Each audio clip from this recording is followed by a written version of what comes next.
channel 10 Ways to Wear It, your home for relatable, wearable, and affordable fashion. I'm Alicia, and I have a different type of video for y'all today, okay? I am about to spill some major tea about myself, and hopefully you all will spill some tea about yourselves in the comments. But we are talking about men, love, and sex, and basically all the things that our mothers and grandmothers and aunts should have told us that they didn't. So this video is going to be very interesting. As you can see, I got my wine here because this is definitely a wine sipping type of video. So I'm gonna go ahead and pour, and we're gonna jump right into this video. Let's talk about sex, baby. Okay, y'all, let me fix my titties first. I'm ready to dive into this video. It is late on a Friday, and I just felt like, you know what, I've been wanting to film this video for so long, and I'm just kind of in that mood to like really talk and really share some things with y'all. So I said, let me sit down and do this video. So like I said, we're gonna be talking about men, love, and sex, and all the things that I feel that my mom, my grandma, my aunt should have told me, but they didn't. Because, you know, when people talk to you about sex growing up, they talk to you about like the birds and the bees part of sex. Well, they don't tell you like the parts of the opposite sex that you really need to know. Like the shadiness, the, you know, the fact that, you know, people just will see you as an object sometimes, or just a helpmate type of thing. Like they don't really prepare you for the adulthood part of sex, where when you're in a relationship and you start to see all the dysfunction and things come out. Nobody prepares you for that. Like nobody prepares you for that. All they do is prepare you for pregnancy. Don't get pregnant, don't do this, don't do that, don't get an STD, blah, blah, blah. Yes, we know that, but nobody prepares you for the other parts of relationships, and nobody really tells you about men and things about their mentality and things like that. And I really wish that somebody had prepared me for some of the things that I've learned in my relationships, because let me tell you, let me tell you, I have been hurt a lot, you guys, and I don't want to get emotional, but I have, and I feel like I'm a really good person and a really good woman, but I've been hurt quite a bit. You know, I've been through a lot, and I feel like had I been truly equipped by not only the women in my family and, you know, women in my community that I know, but also my dad, the men in my family, if they had just told me some things about men that I really needed to know, it probably would have helped a lot. Not saying that it would have made me make all the right decisions, but I do think it would have helped. So anyway, I want to talk to y'all today. This video is for the young women. This video is for the middle-aged women. This video is for the older women who have been through it all. We are going to talk. So the first thing that I wish somebody had told me about men, and specifically, is that there are men who will date you and have sex with you knowing that you are not their ideal type. Men a lot of times have like a picture in their head of their ideal woman, the woman that they would like really worship and put on a pedestal, the woman that they see themselves with forever, the woman that they would be faithful to and treat right. A lot of men have that ideal in their head already, but that don't mean they won't date you. And you can be the complete opposite of that. You can be, you know, just on the opposite end of the spectrum of that. It can be a certain race, it can be a certain look, it can be a certain age. You know, there's men who prefer really young women, but they'll still mess with an older woman, playing around with her. And the reality of dealing with a situation like that is that they're basically gonna treat you like a second-class citizen. Because you're not their ideal, they're not gonna treat you right. And I've had that experience, and in the end of those relationships, what I basically learned is that the reason why I never felt appreciated and treated right is because I'm not your ideal. And sometimes men are so cruel that they'll tell you at the end of a relationship or during the relationship that, you know, I prefer this anyway, like you're not even really my type, or blah blah blah. And it's like, okay, no wonder you don't feel confident showing me off. You don't seem to be proud of me. You don't seem to treat me, you know, put me on a pedestal and treat me right. And it really does start to make sense, and that light bulb goes off when you're dealing with a man who doesn't see you as his ideal. But that don't mean they're not gonna take that good sex, honey. That don't mean they're not gonna still date you. They basically will use you as a placeholder. And my advice, based on my experiences, is if you get that feeling from a man that, you know, he has an ideal type, sometimes they'll give you clues about it, you know, especially like things like social media. You can see kind of what they're liking, what they're following, blah blah blah. Sometimes they'll give you little clues about it. When you see that, walk away, girl. walk away, run if you can, because that's the man that's basically going to just use you up until he meets his ideal. And it really is sad that so many men are like that, and I'm sure there's women that are like that too, but we ain't here to talk about women, we're here to talk about them old ninjas. Okay, but I'm sure there's women like that, but there's so many men like that. They have this like ideal picture of the woman of their dreams in their head. You're totally not that, but they still pursue you, disturb your peace, come into your life, you know, act like they're gonna treat you right, and then they treat you like a second-class citizen because you're not their ideal woman at all. So just be aware of that. That is my first tip. Let me go ahead and take a sip because that got me a little bit worked up, okay? This is like a little sweet white blend. It's so mouth-watering and good. I can't even remember where I got that from. The brand is called Meet Cute, and it's made in California, but I don't remember where I got it from, but it's so good. But anyway, yeah, first tip, y'all. There's men who will date you. There's men who will screw you, knowing you are not their ideal, but they'll take all they can get from you. The next thing I want to talk about that I have learned the hard way, and this one is probably going to make me a little bit emotional, is that affection is not a replacement for action. Let me repeat that. Affection is not a replacement for action. So if you are with somebody and every time you do something nice, you show up in the relationship, you put them on a pedestal, you treat them well, and all they have is compliments, kisses, sex, physical affection, words, a nice text, blah, blah, blah, that is not a replacement for action. And I have experienced that so much, where a person will basically kind of just like love bomb you, but they never actually reciprocate the things that you do. And that shit is so frustrating. Like, and honestly, when you get blinded by love, it really is hard to see that, because you almost start to see the affection as the action, you know, like as the reciprocation. And it's not. And don't give me that love language bullshit, because a lot of that is bullshit too. Because, you know, I don't care what your love language is. When you get with somebody, you need to make the effort to meet them in the middle. So whatever your love language is, whatever theirs is, you both need to make an effort to do each other's. Don't give me that love language bullshit. Well, some people show their love like this, some people show their love like that. No, reciprocation is reciprocation. So if you are constantly doing for somebody, really treating them well the way you would like to be treated, and all they have is, oh, baby, you're so sweet, I love you so much, and kisses, and give me a kiss, and, you know, a sweet text or this or that, but they never actually return those actions, walk away. Like, nobody ever tells you this, but I have experienced this countless times. I cannot fault the men that I've experienced it with, because honestly, sometimes men are just gonna be men, boys are just gonna be boys, sometimes grown men are just gonna be boys.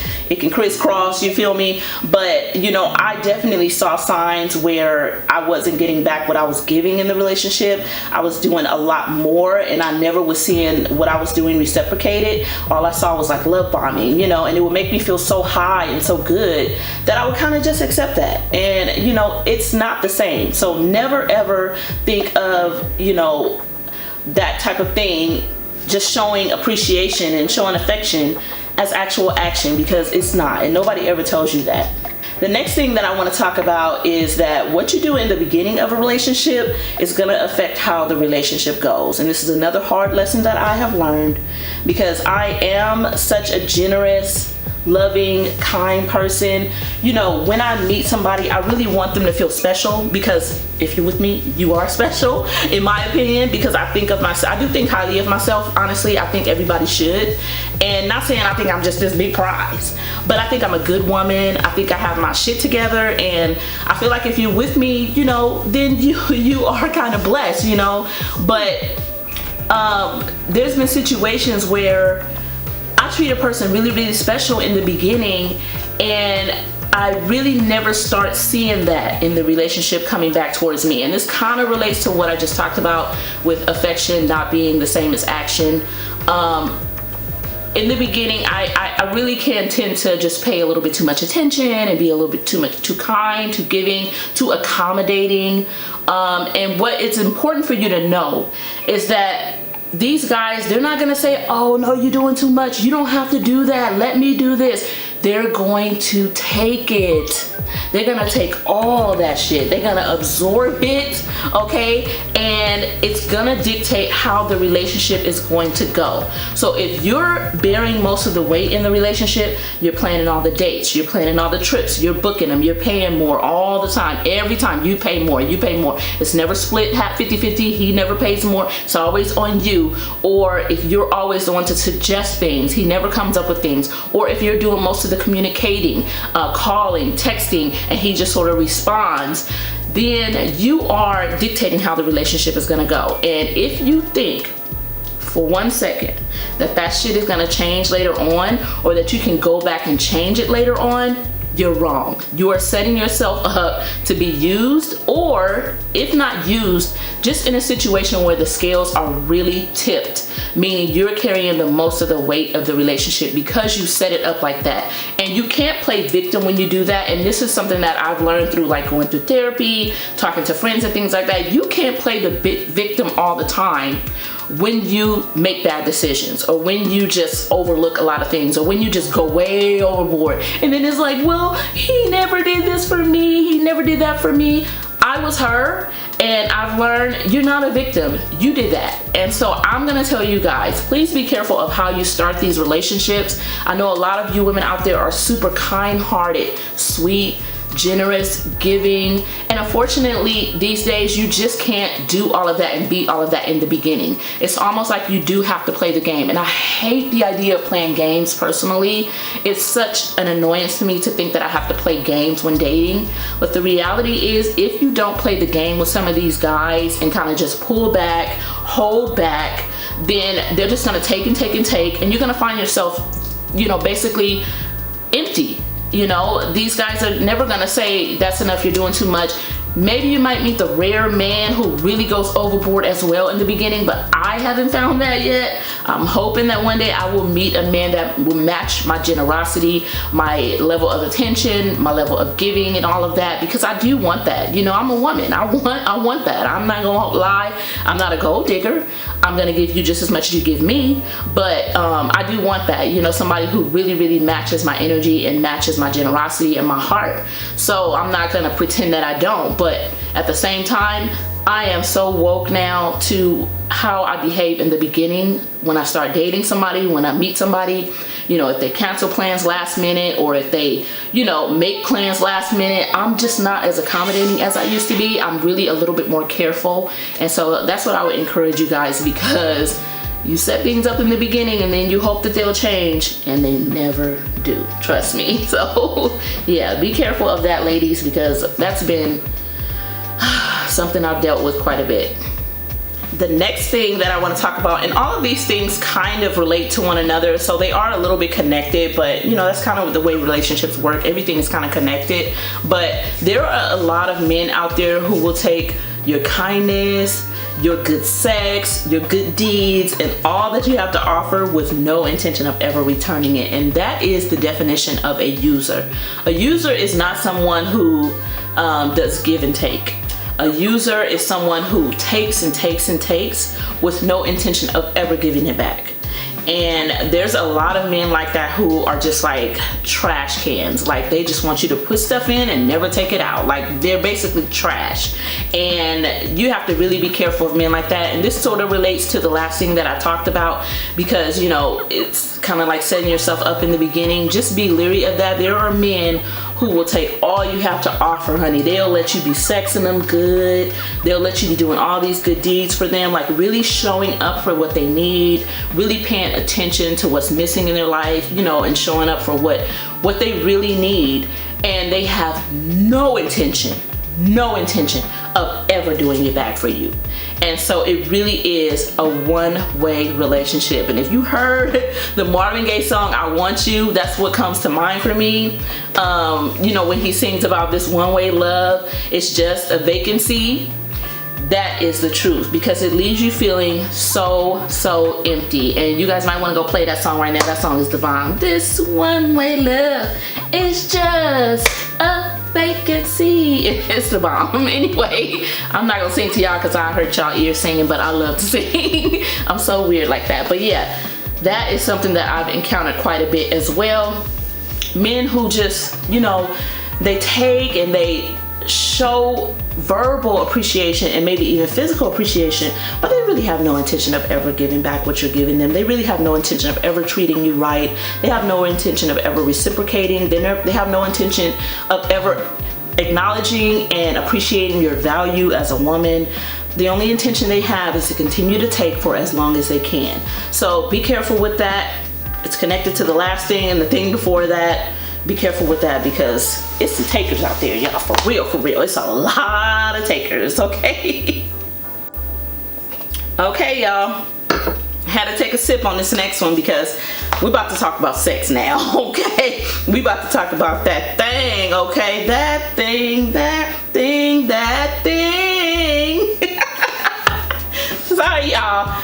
It might be the wine. It might be that it's just a Friday night and I'm exhausted from the week, but I might be singing throughout this video. But yeah, we're gonna talk about sex now. So the first thing I want to talk about when it comes to sex is that if a man never cares and never makes an attempt to please you sexually, one thing I've learned is that he don't give a damn about you.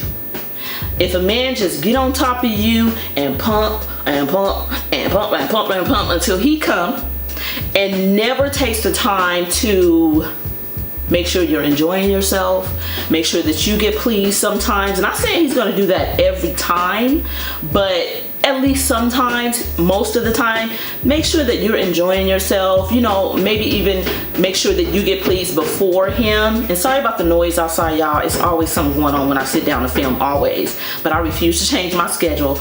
But if he don't at least, you know, take the time in the beginning to go down on you, you know, make sure you get yours, and then, you know, because he gonna make sure he get his either way. So if he doesn't do any of that, he don't give a damn about you. And that's another lesson I've learned the hard way, because for, oh God, I'd say majority of my relationships, the partners I had didn't give a fuck if I enjoyed myself. I've probably just had a couple, and not saying I've been with a whole bunch of people because I'm gonna talk about that later too, but I have not. But out of the ones I've been with, I would say maybe 20% actually cared if I enjoyed myself. And those were, I'd say, the longest relationships I've had. Well, I don't know about the longest, but the best relationships I've had, okay? Because I really had a sense that they cared about me both in the bedroom and outside the bedroom. Because, you know, everything's connected in a relationship. But if you're dealing with somebody who every time y'all have sex, you never feel pleased, or you even feel bad sometimes, you just feel like the person's just using you for a nut type of thing, you really need to reevaluate that circumstance. And I know it's really hard to walk away from relationships once you have feelings and once you're, you know, intimately involved. It makes it a lot harder to walk away.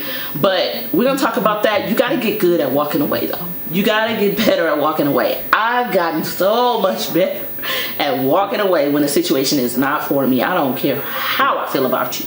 I don't care how many nights I gotta hug my pillow and cry and listen to sad music and go sit at a friend's house and talk, or at one of my cousin's house and talk. I don't care how much I gotta do it. I'm not staying where I am not wanted, where I'm not happy, where I'm not appreciated. I will leave your ass. I don't care how long we've been together. Like, that is where I am. That's the point where you realize your real value. You know what I'm saying? That if I lay down with you and you don't even make an attempt to make sure I am pleased ever, I can't do it, buddy. I can't. So just be aware of that, because nobody ever really tells you that. The importance of like sexual compatibility and being with somebody who enjoys sex kind of the way you do, or if they're introducing you to new things and new ways to have sex, it's in a way that you enjoy it. You know what I'm saying? Because some people will put you on to some shit and you just be like, I like that. You know what I'm saying? Like, yeah, it scared me a little bit, but I enjoyed that. You know what I'm saying? And then you have other people who, like I said, they just get on top of you, do their thing, or they force something on you that clearly you don't enjoy. You know, you really have to be weary of that, because it is a form of using somebody when you're using their body. When you just using the bust a nut and then you out. You know what I'm saying? It's not a good feeling at all. It kind of is like in the movie Color Purple, the way Mr. used to do Celie. you know, he would just climb on top of her. She said she felt like a toilet. Like he would just bust and didn't care how she felt, didn't try to make her feel good or nothing, you know, just get on top of her, pump, you know, and then he gone and you just there like, let me go clean myself up type of thing. It shouldn't be like that. Like you should feel when somebody get off of you, like, yes, you know what I'm saying? Like that is the best feeling. And let me tell you, yeah, let me sip my wine because I'm thinking, now that's a good feeling. When you get, when they, you know, you feel like you can go around 2 or around 3, girl, anyway, just be wary of that. If a person is just climbing on top of you, screwing you, and has no interest in whether or not you are enjoying yourself, they don't really care about you. Okay, baby girl. The next thing I want to talk to you about is how a man takes care of himself down there can affect your vaginal health. And this is another thing that mamas and aunties and cousins, older cousins, blah, blah, blah, and fathers don't tell you when it comes to sex. They'll talk to you about not getting pregnant, not getting an STD, blah, blah, blah. But they don't talk to you about the fact that how a man cleans himself, how he takes care of himself down there can affect your vaginal health. And you need to open your mouth when you're getting ready to start a sexual relationship with somebody, or even if you're actively in one with somebody. If you're having issues, you need to open your mouth and ask him what his hygiene routine is. How often do you clean yourself? How do you wash yourself? You know, are you using a rag to exfoliate your penis, like actually clean it, or are you just rubbing a bar of soap on it, leaving it dirty? Or, you know, are you doing it in the morning and at night, you know, because you sweat down there, things get dirty down there, you piss and you don't wipe off down there like women do. So, you know, piss can build up, things can build up. How are you cleaning yourself? And if you go down on somebody, or, you know, he pull his pants down and it smells funny or it looks funny, do not let him stick that thing in you. It's okay to tell him, hey, can you go take a little shower first, please? I just took a shower. It's okay to protect your vaginal health, because you don't want to wait until you start getting BV, you know, yeast infections, your pH is off, you're smelling funny down there, you know, you're having discharge and things like that, and you know that you're cleaning yourself properly, you're taking care of yourself and everything down there. It can have something to do with your partner. Like literally, they can affect the health of our vaginas. So don't let nobody be running up in your cat unless you know how they are cleaning themselves. And you can tell when a man is clean. You know what I'm saying? Not saying STD clean, but I'm saying physically clean, because you can smell, you can, you know, he'll be like, let me take a shower real quick, blah, blah, blah. And, you know, so those are signs that'll tell you. But I think it's a good thing these days to ask. Like, hey, you know, I really don't want to be rude or, you know, make you feel weird, but how do you clean yourself? Like, do you wash down there with a rag? You know, you need me to get you a rag, or, you know, do you just kind of use a bar of soap? How do you do it? You know, not in a way to insult them, but just so that you know what I'm saying? But really, if you're not in a committed relationship, you need to be using protection. And if you are not using protection, you need to go through STD testing to make sure they're clean. You feel me? And then you can really have some fun, you know? But, yeah. Just be sure to ask that, because some of these dudes is nasty. Like, they'll go to work all day doing some kind of strenuous type of physical job and just come home and be ready to stick their dick in you. And it's like, aren't you gonna wash that off first? Like, it's a little sweaty, a little grimy, a little dirt buildup, you know what I'm saying? I don't want that in me, you know, messing me up. I'm nice and clean down there. So yeah, don't be afraid, y'all. A lot of this stuff is about opening up your damn mouth in a good way and a bad way, you know what I'm saying? Like, open up your mouth and talk, because if not, these dudes is gonna get it. Next thing you know, you're having problems down there. You're smelling funny, and some of these issues that we have as women can be reoccurring once you start getting them, like yeast infections, stuff like that. They can be reoccurring if you start getting them, and so it can be hard to make them go away. Or things like BV can really like last a while to make it go away, and it can turn into other types of infections as well. Like, you know, some infections in the vagina can turn into urinary tract infections, which are really painful and hard to cure. So make sure you're taking care of yourself down there, and part of it means how you take care of yourself hygiene wise, and also how your partner takes care of himself hygiene wise. It all factors in to our vaginal health. So keep that in mind, ladies. The next thing I want to talk to y'all about, and this is going to be pretty quick, but if you're with somebody and it takes that person, if you have the desire to get married, I should say that first, but if it takes that person years and years to marry you, or, you know, just at least propose, get engaged, and start the process to get married, he ain't gonna marry you. He just wasting your time. You know, people will drag things out forever and really try to make you believe that they're interested in marriage. Whole time they're not even marriage material. They're not in a position to get married. They're not ready to get married, but they're gonna keep you right there, okay, as a placeholder. And so I would say, if you have the desire to get married, like me, I look forward to get married. I have no doubts that I'll get married.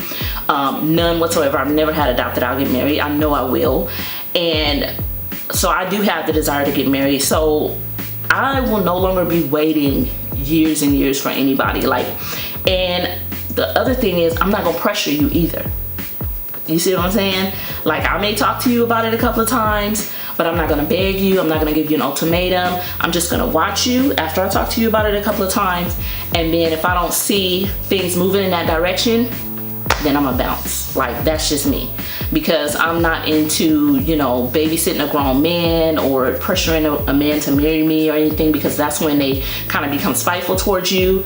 Also, if I see that you're not ready, I'm just gonna bounce, because these guys will drag you on for years. So if you have a desire to get married and somebody's taking years and years, because most men know what they want when they see it. They know what they want, and if they're not in a position to take care of it and go ahead and get married, they're gonna make themselves get into position. They're gonna do what they have to do. So if a man is not doing that and he's just dragging out, you know, don't waste your fertile years on men who clearly have no desire to get married, have a family, if that's what you want, because not every woman wants that anyway. But if that is what you want, don't sit around years and years waiting for somebody to marry you, because these dudes will drag it out. The next thing that I want to talk about is opening your mouth, and not to put anything in it. But opening your mouth when it comes to what you need in a relationship. Like, I personally refuse to teach things like values, morals, responsibility. I'm not gonna teach a man what his parents should have taught him, but I will teach him what I need in the relationship. I will open my mouth, but I'm only gonna do that 1 or 2 times before I go ahead and bounce. Like, because I'm not gonna keep telling you what I need over and over, because to me that becomes begging at a certain point, and I'm not gonna beg a man to treat me the way I deserve to be treated. I'm gonna tell you a few times, I'm gonna watch you, and then if things don't change, I'm gonna bounce, because that's another sign that a person just doesn't value you, when they don't take the opportunity and, you know, change. They just refuse to change. So personally, I'm gonna open my mouth and tell you what I need in a relationship, whether that's relating to, you know, how the relationship functions, or sex, or intimacy. I'm gonna tell you a few times, and then I'm gonna bounce. So, but what I'm not gonna teach you is about morals, values, responsibility, leadership, things like that. Things that your mama and your daddy should have taught you. I'm not gonna go there. I can't be with somebody and raise them at the same time, especially because me personally, I have to respect my man. Like, I am the type who really admires a man that I can respect. And so that's super important to me. So I'm not gonna teach you certain things. I'm not gonna be your mama. I'm not gonna be like, well, you're supposed to, you know, be responsible and pay your bills and never, never. But I will tell you what I need from you in the relationship, and hopefully you'll make the changes before I bounce. That's me. That's where I'm at right now. So yeah, don't sit up there and beg these guys for what you need, but do vocalize it so they have an opportunity to correct things and change things. If you really love them, do vocalize it. And if you don't see the change, like I said, you gotta get comfortable with bouncing, okay? All right, y'all, so the next thing that I want to talk about might actually ruffle some feathers, and it might, you know, hopefully it won't, but this is something that people don't really talk about as well, and that I was never really told growing up, and that is, as a woman, your body count should matter. And I hope that doesn't upset anybody, but it really shouldn't matter how many people you lay with. I believe in soul ties. I believe that every person that you sleep with kind of leaves somewhat of an imprint on you. I believe that, you know, in spiritual connections, and that every person that you're with intimately really does have some sort of impact that they leave on you. I do believe in that. And I can definitely put some quotes in the description, not in the description, but a pinned comment. I can put some really good, either a quote or a link to some articles about this that I really enjoyed reading, about how when you sleep with somebody, you really do connect with them on a deeper, more spiritual level. Sex creates babies. Literally, it creates life. So if you think that you're just laying down with people and a condom is preventing you from having any sort of spiritual connection to this person, or them imprinting on you in any sort of way, you're wrong. Okay, you're wrong. And I just think, as a woman, me personally, I don't want to look back on my life and, for one, have this huge number of men that I slept with, and also look back on my life and feel like I laid with everybody that wanted to lay with me. Because you need to have some sort of discernment when it comes to your body. Part of that is respecting yourself, having value in yourself, having good self-esteem and self-confidence. You're not gonna just give your body to everybody that wants you. Personally, there's been a lot of people, I won't say a lot, but there's been quite a few people that I actually wanted to sleep with, but I didn't, because everybody that wants me can't have me. And that's just the way that is. And a lot of women need to hold themselves a little bit higher and not give yourself to everybody that just looks your way, a double take, or, you know, talk sweet in your ear, or do a few little things, and next thing you know, you busting it open for them. Like, you really need to have some sort of discernment. I can honestly say, like, I've always been pretty choosy about who I lay with. And when I look back, although I'm not proud of everybody that I was intimate with, I don't feel upset about any of them, if that makes sense, because I did exercise some sort of discernment with each of them. So I would encourage you all, you know, have some discernment with your body, especially as a woman, because we do need to guard our bodies. Our bodies create life, and, you know, we just need to treat it special. And I think it's good for your overall health, mental health, physical health, and everything, to have some discernment when it comes to sex, when it comes to your sexual partners. Because I just don't think it's good as a woman to look back and you slept with all these men, like hundreds of men or over 100 men. I'm not trying to judge anybody. I'm speaking from my own perspective. To me, I don't think that's a good look. Okay, I really don't. And I don't think it's healthy at all. So just the point that I want to make is that you need to protect your body. You need to exercise some discernment about who you're intimate with. And you need to know that each person you lay with is having some type of effect on you. And like I said, I will link some quotes, or I'll leave the links to some articles that I read about this, and even some YouTube videos in the comment section. So I'll do a pinned comment with that on there, so that you all can look and see some of the information that I've gotten about this, as far as soul ties and imprinting and, you know, spiritual connections with people that you slept with, and the effect that it could have on you. I really do believe in it. I know some of you may not. Y'all may think you could just lay down with somebody and say peace out and that's it. But yeah, so that's one of the reasons I've never had a one-night stand. Like, I've never met anybody, slept with them, and just been like, bye, you know, or had the intention to do that. I've never done that. I'm not judging anybody out there if that's what you've done, but I'm just saying I never have, because I've always kind of believed in that. But yeah, have some discernment, ladies. That's all I'm saying.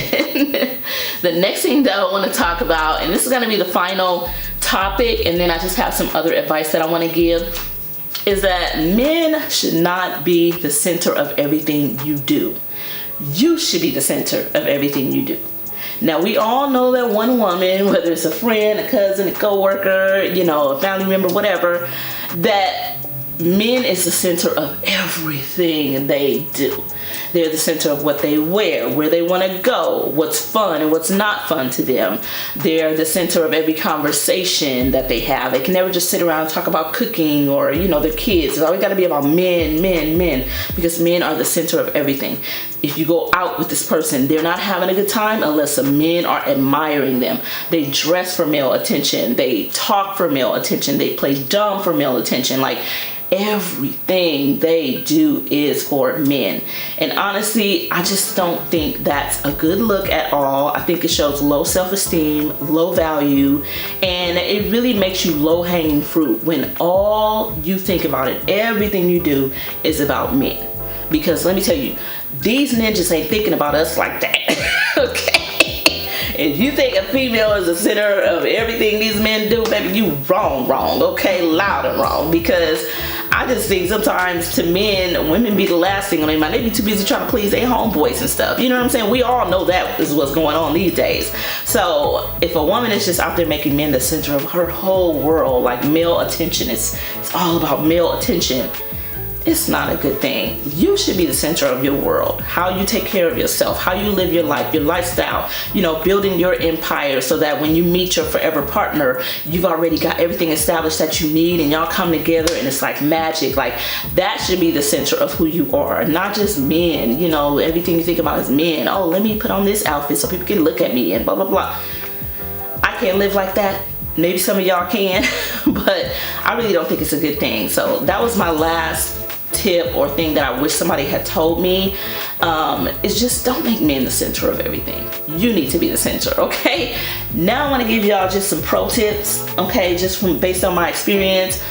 Some of these tips are going to come from pain, some of them are going to come from bad experiences, but I just want to share some things with y'all. So let me have a little sip and we're going to get into that.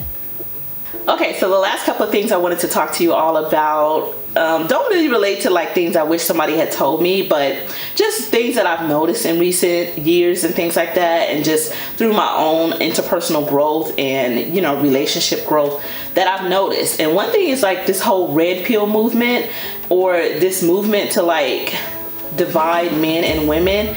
It is so major these days, and it really is crazy because a lot of people are taking this into their relationships. Like they literally listen to these podcasts and things like that that are very divisive between men and women, and then they take that and apply it to their own relationships. I've noticed that, I've experienced that, and it's just like, you really got to be careful. Like, I don't want to date any man or be with any man who listens to these anti-female podcasts. And that's one of the things that I'm going to be more observant of. I am dating now, and you know, I'm dating, and it's something that I pay attention to these days because I don't want to get involved in like a serious relationship with somebody and they are like one of these like red pill propaganda pushers, because they're gonna try to put that on me and I'm just not gonna deal with it because I don't want to waste my time. I'm really observant of that, and I saw a really good reel on Facebook where a guy was saying that a lot of men are taking this crap that they see on these podcasts and stuff, and they're actually like taking it home and arguing with their woman over it. And I'm gonna try to insert that. If I can, I'll insert it right now. If I can, I'll insert it now. Hopefully I can. But he talked about basically that. So hopefully you guys just saw it, but if I can't insert it, then I'm telling you what it's about. So he basically was saying how men are like watching these podcasts and stuff, and then they're actually like starting arguments with their woman over it. And it's just kind of ridiculous. Like, instead of you looking at your situation that you're in and, you know, just going by what you are experiencing, you're taking somebody else's experience or just some crap they're talking and actually starting arguments in your own relationship with it. Like, and who wants to deal with that? I know damn well I don't. Like, I am in my 40s. I don't have time to play games. I don't have time for you to be taking some crap you heard on the internet and bringing it home to me and starting arguments with me over something you heard, you know, fit.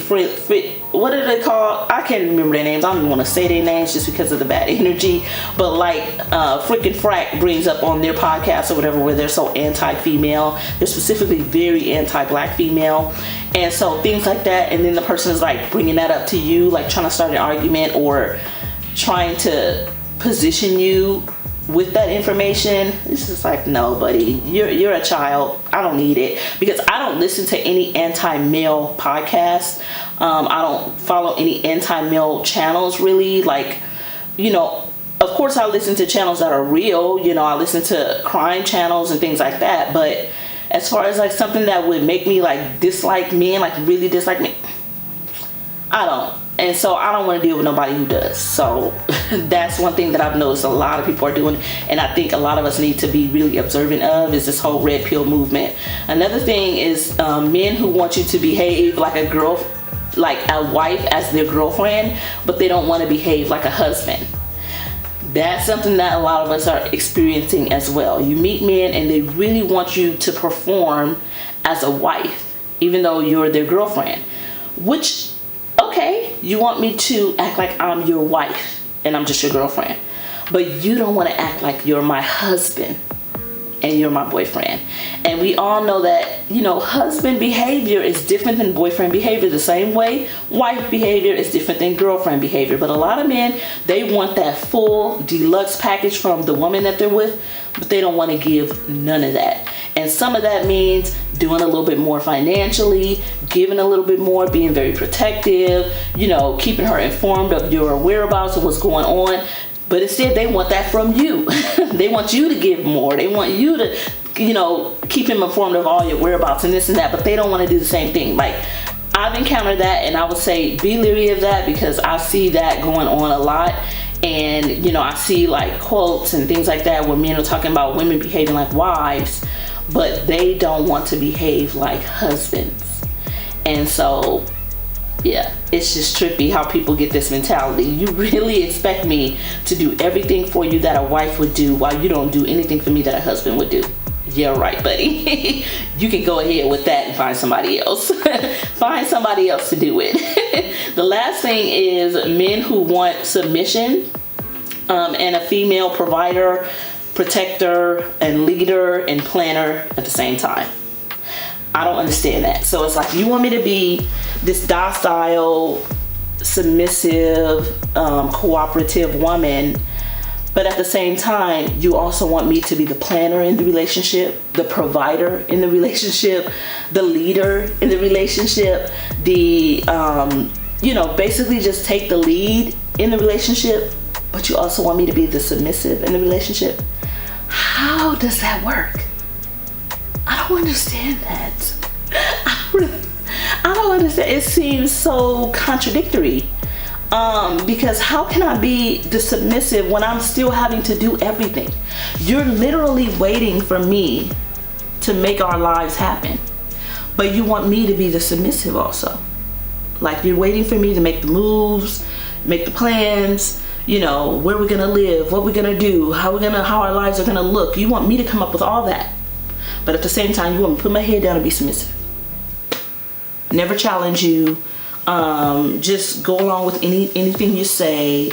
Honestly, when I think about submission, it seems very relaxing. It seems like a comfortable place when you find a man that you can trust to lead and allow him to take those reins, and you can just be feminine and be domestic and, you know, let him take care of things. Not saying you don't work and you don't contribute, because that's not what I'm saying. I'm saying still work and contributing your part. But when you can just kind of relax as a woman because you're with an alpha male or a male who knows how to like really lead, I see that as like a comfortable place. But I can't get in that place if everything is still on me. All the planning of our life, making things happen, being the leader, being the provider, doing more than he's doing. How can I get to that place? Like, people don't give you the environment to be feminine and submissive, but they want you to do it. But at the same time, they want the other side of the coin as well. They want you to be that leader, that provider, to make things happen, because they don't have the qualities as a man to step up and do those things, to plan, to lead, to show you the picture of your life, the big picture, everything. They don't have that in them as a man. So they need you to do that and be submissive. It's not gonna work. It never worked. That's why it makes sense when people do have some sort of, you know, understanding in their relationships as far as that go. But I'm telling you, there's a lot of men who just want it all from the woman, and they really do have this picture in your head that you're going to be the one taking charge of everything, doing everything, making everything happen, and at the same time keeping your head down and being like this. And it's like, huh? So I just wanted to talk about those few things. I really don't even have an answer for those things, because those things to me, they leave me baffled. The fact that some men think like this, they leave me baffled. The fact that some men, you know, go online and see these podcasts and things like that, and then literally take that stuff to their woman and start arguments with their woman because of it. It baffles me. Or the fact that there's men who, you know, just basically want you to do it all. I don't understand it. Or they want you to be, you know, the girlfriend who behaves like a wife, but they don't want to be the boyfriend who behaves like a husband. I got nothing for y'all on that. I just want to talk about it because I find it absolutely baffling. So y'all can talk more about it in the comments. I've spilled some tea. Hopefully y'all can let me know some of y'all experiences that you have going on, or if there's any tips that you want to give that maybe you wish somebody had told you in the past, you know, excuse me y'all, that will help you out or help us out. Please share in the comments because I'd love to hear it. And you know, we could all use more advice to help us to be better women and have better relationships. So I really hope you guys enjoyed this video. I can't wait to do more of these. Like, I really want to sit down and just talk to y'all more. I do a lot of fashion content, things like that, but lately I've been really thinking about doing more of this kind of content and just sharing more about myself. So yeah, hopefully I can bring y'all more of these. Sorry about my little Airwick spray thing over there. I'm sure y'all can hear it. But yeah, hopefully I can bring y'all more of these. So I hope you enjoyed. I love you guys. Make sure you're subscribed. If you're not, please hit that subscribe button and join my little family. As you can see, I do a little bit of everything over here. We do fashion, we do food, we do sit down type of commentary where we talk about real life issues and everything. So this is definitely a great channel to subscribe to. I love you guys. To all my regulars, can't wait to see you on the next one. Love y'all. Bye.